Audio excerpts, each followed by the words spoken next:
హైదరాబాద్లోని ప్రజాభవన్లో చారిత్రాత్మక గండం ఆవిష్కృతమైంది. ఉమ్మడి రాష్ట్ర విభజన తర్వాత 10 ఏళ్లుగా అపరిష్కృతంగా ఉన్న సమస్యలపై తెలంగాణ, ఆంధ్రప్రదేశ్ రాష్ట్రాల ముఖ్యమంత్రులు యనమల రేవంత్, నారా చంద్రబాబు నాయుడు ప్రత్యేకంగా భేటీ అయ్యారు. రెండు రాష్ట్రాల ప్రయోజనాలకు అనుగుణంగా అన్ని అంశాలను నిర్ణీత వ్యవధిలో సామరస్యంగా పరిష్కరించుకోవాలని ఇద్దరు సీఎంలు అభిప్రాయపడ్డారు. పెండింగ్ సమస్యలను మూడంచెల విధానంలో పరిష్కరించుకోవాలని నిర్ణయించారు.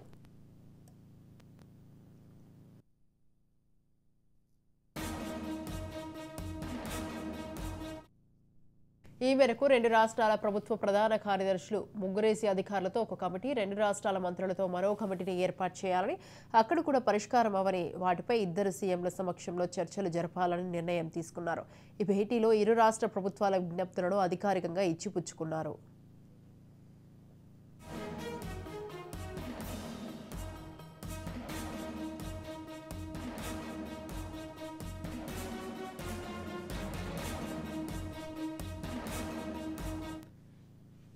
ఇరు రాష్ట్రాల సీఎంల రాకతో ప్రజాభవన్ సందడిగా మారింది. భేటీ సందర్భంగా ఇద్దరు సీఎంలు ఆప్యాయంగా పలకరించుకున్నారు. తెలంగాణ సీఎం రేవంత్ రెడ్డి తమ మంత్రులు, అధికారులను పరిచయం చేయగా, చంద్రబాబు నాయుడు ఏపీ మంత్రులు, అధికారులను పరిచయం చేశారు.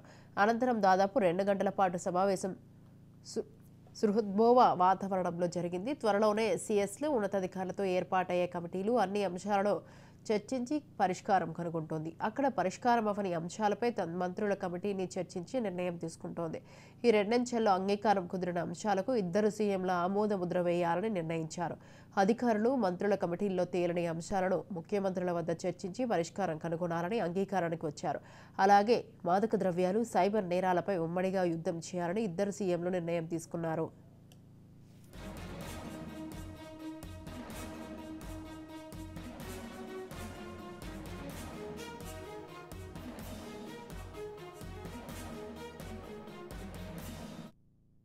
పెండింగ్ సమస్యల సత్వర పరిష్కారమే లక్ష్యంగా రెండు రాష్ట్రాల ముఖ్యమంత్రులు, అధికారుల సూచనలను తీసుకున్నారు. ఈ క్రమంలో ఇద్దరు సీఎంల అంశాల వారీగా చొరవ తీసుకుని న్యాయపరమైన చిక్కుల పైన చర్చించారు. అధికారులకు పలు సలహాలు, సూచనలు ఇచ్చారు.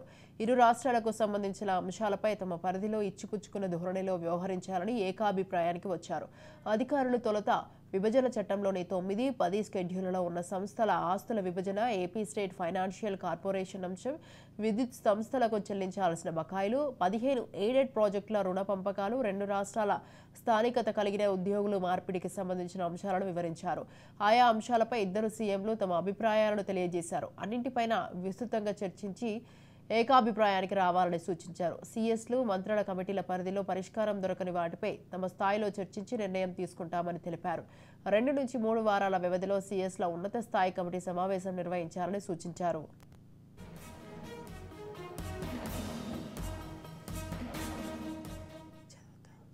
రైట్, ఈ విషయంపై మరింత సమాచారాన్ని మా Telangana bureau chief Mahender phone లైన్లో ఉన్నారు. మహేందర్, ఈ రెండు రాష్ట్రాల ముఖ్యమంత్రులు భేటీ కావడం అనేది చాలా వరకు తెలంగాణలో ఇప్పటికీ అపరిష్కృతంగా ఉన్నటువంటి పూర్తి అన్ని సమస్యలపై ఒక సానుకూల స్పందన అయితే లభించిందని చెప్పొచ్చు. హైదరాబాద్ లో 1:45 పాటు చర్చలు జరిగాయి. తొలుత సీఎస్లతో అధికారులు భేటీ కమిటీ, రెండు రాష్ట్రాల నుంచి ముగ్గురేసి అధికారులు 2 వారాల్లో ఈ బృందం చర్చలు కొనసాగిస్తామని చెప్పారు. మొత్తానికి ఈ రెండు రాష్ట్రాల ముఖ్యమంత్రులు కూర్చొని పరిష్కారం కాని అంశాలపైన దాదాపు చర్చలుగా జరగడం అనేది రెండు రాష్ట్రాల ప్రజలు కూడా చాలా వరకు కూడా దీన్ని స్వాగతిస్తున్నారు. ఇటు ఇదంతా కూడా ఒక హర్షణీయంగా వారంతా భావిస్తున్న నేపథ్యం. ఇప్పటికే అన్ని పార్టీ నేతలు కూడా దీన్ని ఆంధ్ర తెలంగాణ ముఖ్యమంత్రి భేటీ హర్షణీయమని బీజేపీ రాష్ట్ర అధ్యక్షులు అక్కడ ఏపీలో దగ్గర పురంధేశ్వర్ కూడా మాట్లాడడం, ఇటు వైసీపీ నేతలు కొంతమేర వారు రాజకీయంగా మాట్లాడినప్పటికీ కొంత వారు కూడా స్వాగతించినట్టుగానే ఇక్కడ కనిపిస్తుంది. ఇక ఈ పూర్తిగా ఈ ఎజెండా అనేది దాదాపు రెండు రాష్ట్రాలలో జరగాల్సినప్పటి అభివృద్ధి కావచ్చు, రెండు రాష్ట్రాలు ఇంకా ఏదైతే పరిస్థితులు కానీ పూర్తి సమస్యల పైన కూడా క్లారిటీ అనేది దాదాపు వచ్చినట్టు ఉంది. ఇక ఈ రెండు రాష్ట్రాల నుంచి ముగ్గురు అధికారులు ఏదైతే బృందం ఉందో దీంట్లో పూర్తిగా అన్ని విషయాలపైన మాట్లాడాలని, అన్ని విషయాలు కూడా తమ వద్ద తీసుకురావాలని కమిటీలు కూడా వేశారు. ఇక డ్రగ్స్ కట్టడితో పాటు అదనపు డీజిల్ తో సంబంధించిన కమిటీ కూడా ఏర్పాటు చేస్తామన్నారు.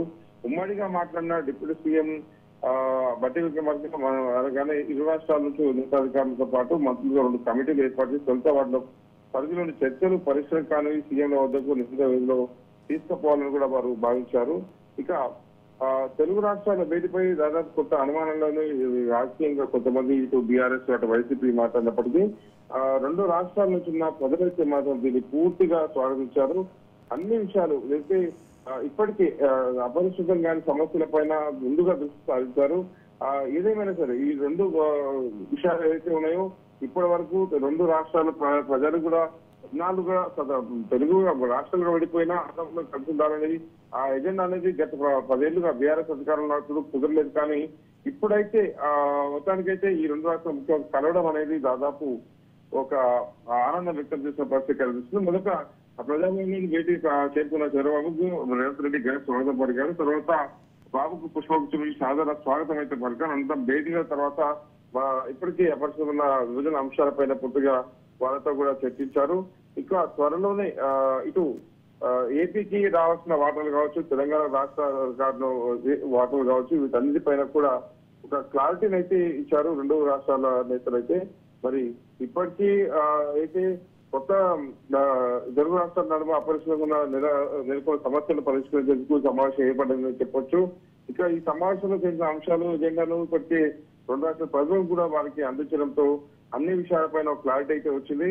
సాయంత్రం 6 గంటల నుంచి దాదాపు 1.5 గంటల పాటు జరిగిన ఈ సమావేశం పైన అనేక అయితే చాలా మంది కూడా ఉత్సాహం అయితే వ్యక్తం చేశారు. ఇదంతా ఏం జరుగుతుంది, ఏం మాట్లాడబోతున్నారు, ఏ అంశాలపైన మాట్లాడదు.